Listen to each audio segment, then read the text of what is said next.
The Happy Hot Tubs Undermount cover lifter is a really easy to use cover lifter for round and smaller square and rectangular hot tubs. It simply sits at the back of the hot tub, the cover slides in and it drops back. The great thing about this lifter is you do not need to screw anything into the hot tub. It simply uses the weight of the spar when it's full to secure the base plate. So you simply fold the cover over, slide the cover back into the basket and then lower it down slowly. There is a hydraulic piston at the back which just eases it down. When you come out to put the cover back on, you simply grab the arm at the back and ease it up.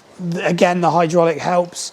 Slide that across and flip over the cover. So it's a really easy cover lifter to use. Quite a common mistake with this lifter is leaving it in the down position like this and then throwing the cover back. We don't want to do that as that can affect the arms.